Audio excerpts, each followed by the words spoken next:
उत्तराखंड का जोशीमठ दरक रहा है। पहाड़ धंसने से कई मकान रहने लायक नहीं रह गए। लोग अपने परिवार समेत राहत शिविरों में आसरा लेने को मजबूर हैं।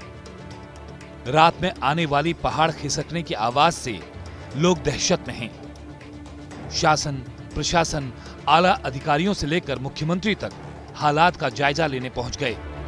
प्रधानमंत्री भी हालात पर बारीकी से नजर बनाए हुए हैं। लेकिन क्या जोशीमठ में रहने वाले लोगों की दुविधा का कोई समाधान निकल पाएगा? और अगर समाधान निकला भी तो क्या जोशीमठ बच पाएगा?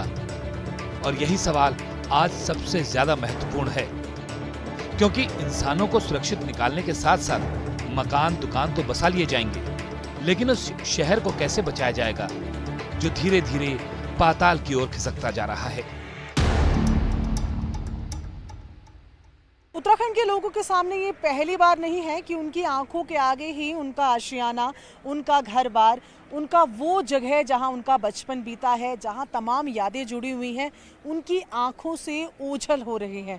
आपको थोड़ा पीछे लिए चलते हैं। जब टिहरी का डैम बन रहा था, उस वक्त भी पुराने टिहरी की तमाम यादें, लोगों का घर-बार, लोगों का अस्तित्व पानी में समा गया था। लोगों को तो नई टिहरी में बसा दिया गया, लेकिन लोगों का जो जुड़ाव अपने उस इलाके, अपने क्षेत्र, अपने घर से रहा था, वो भी डैम के पानी के साथ ही समाहित हो गया।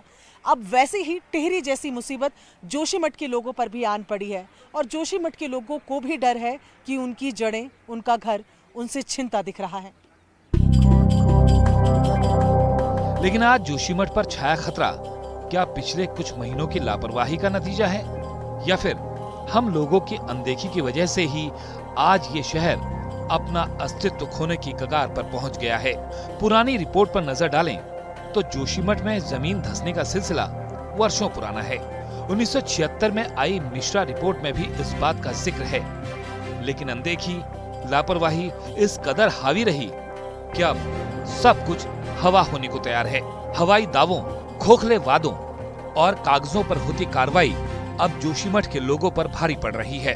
पुरानी रिपोर्ट में किए गए दावों पर नजर डालें तो साल 1976 में गढ़वाल के तत्कालीन कमिश्नर MC मिश्रा की अध्यक्षता में 18 सदस्यों की कमेटी गठित की गई।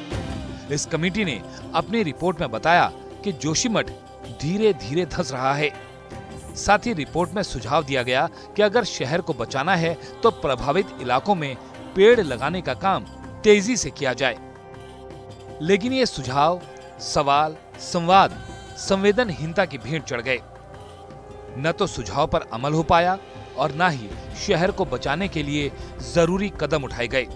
साल दर साल कंक्रीट के पहाड़ जोशीमठ की पहले से ही खोखली जमीन को और कुंद करते गए, और आज हालात आप सबके सामने हैं। जोशीमठ पर आपदा आन पड़ी है, जोशीमठ पर आफत टूट पड़ी है। जी हाँ, जोशीमठ इस वक्त कराह रहा है, क्योंकि यहाँ पर होटल, मकान, दुकान, सड़क, हर जगह सिर्फ दरारें ही दरारें हैं, दरारों से पटा हुआ है। दरअसल जोशीमठ हिमालय की गोद में बसा हुआ है और एक हिल स्टेशन के तौर पर पर्यटकों द्वारा इस्तेमाल किया जाता है। हर हिल स्टेशन की अपनी एक क्षमता होती है, आबादी की क्षमता होती है, और क्योंकि जिस तरीके से ये पर्यटन स्थल के तौर पर इस्तेमाल किया जाता है, यहाँ पर होटल्स का निर्माण होता चला गया। होटल्स के निर्माण होते ही यहाँ पर पर्यटक जो हैं वो आने शुरू हो गए, और पर्यटकों के आने के से यहाँ पर जो व्यवसाय है वो फलता फूलता चला गया, जिससे कि यहाँ पर लोगों को रोजगार मिलने लगा, और रोजगार मिलने की वजह से यहाँ की आबादी लगातार बढ़ती चली गई। लेकिन ये तस्वीरें जो आप देख रहे हैं, दरअसल आप देखिए किस तरीके से पूरा का पूरा जोशीमठ जो है वो इस वक्त कंक्रीट के जंगल में तब्दील हो चुका है। और जब आबादी बढ़ाई जाती है, जब कंस्ट्रक्शन होता है, तो साफ तौर पर खुदाई की जाती है, ब्लास्टिंग की जाती है, क्योंकि पत्थर यहां पर बहुत हैं। ऐसे में जो पहाड़ हैं वो कमजोर हो रहे हैं, और ये भी एक बहुत बड़ी वजह मानी जा रही है इस आपदा के पीछे की। इस आपदा का दूसरा सबसे बड़ा कारण शहर की भौगोलिक स्थिति को माना जा रहा है। हजारों साल पहले पड़े दबाव के बीच में निकला मटेरियल जो मजबूत नहीं है, उस पर यह शहर बसा होने का दावा है। इसके साथ ही कंस्ट्रक्शन भी एक बड़ा कारण है। इसमें चाहे लोगों के घर हो, होटल हो या फिर जल विद्युत परियोजनाएं, सभी धीरे धीरे जोशीमठ के पहाड़ को कमजोर करते चले गए। वहीं बरसात का पानी भी जमीन में जाने से पहाड़ की नींव खोखली होती चली गई, क्योंकि जोशीमठ रॉ मटेरियल पर बसा शहर है।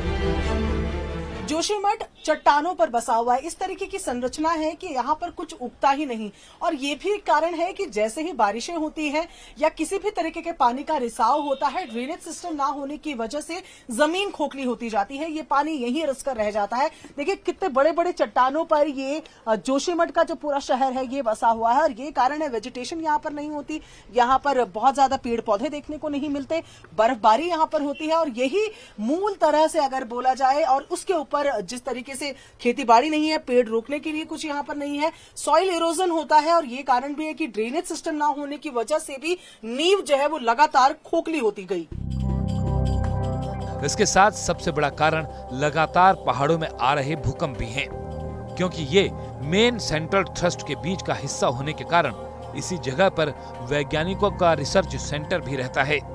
भूकंप इसी सेंट्रल थ्रस्ट के नीचे ही सबसे ज्यादा आते हैं, लेकिन इतने खतरे के बावजूद शहर को बचाने के लिए कुछ नहीं किया गया, और आज लोगों के सामने जान माल घर परिवार का संकट तो है ही, आने वाले दिनों में क्या होगा, क्या करेंगे, क्या खाएंगे, इसकी चिंता भी लोगों को खाई जा रही है।